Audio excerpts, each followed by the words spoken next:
Hi friends, Matt Byer here with the State Historical Museum of Iowa, and for today's story time, we're doing the book Up in the Garden, Down in the Dirt.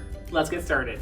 Up in the Garden and Down in the Dirt is a book by Kate Messner with art by Christopher Silas Neal. It follows a grandmother and a child as they grow their garden throughout a year. The story explores all areas of the garden, from the dark rich soil to the green leafy surface. Even animals and insects are highlighted in this beautifully illustrated story, which covers warm spring days to cold, windy winter. Gardens have always been a really important part of an Iowan's home. The Iowa grew corn, beans, and squash, typically along the river.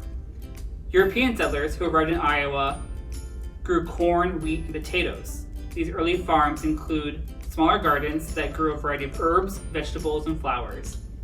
In order to grow large fields of crops, the tough prairie soil had to be plowed, which was back-breaking work. The first fields plowed were smaller and used to grow food for the family and livestock.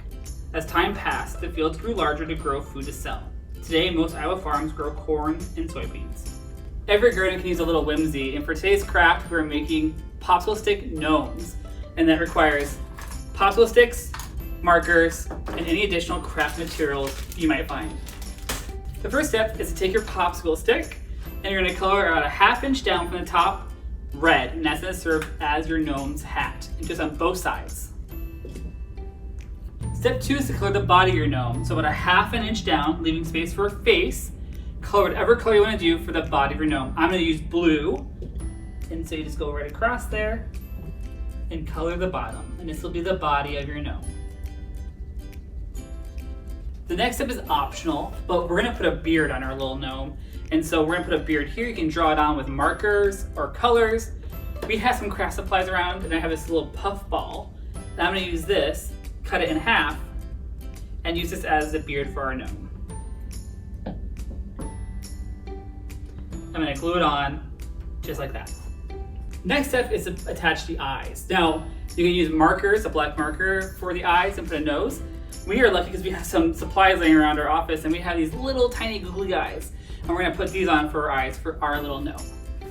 The next step is to create as many as you want. You want a whole community in your garden, change the color of their outfit, the hats, how they look, and you have a whole garden full of gnomes. Adults, while you're doing the fun craft, ask your young historians these questions to help further their learning. Do you have a garden? If so, what's your favorite thing to grow? This story is about different seasons in a garden. What is your favorite season and why? If you had a farm, what would you grow?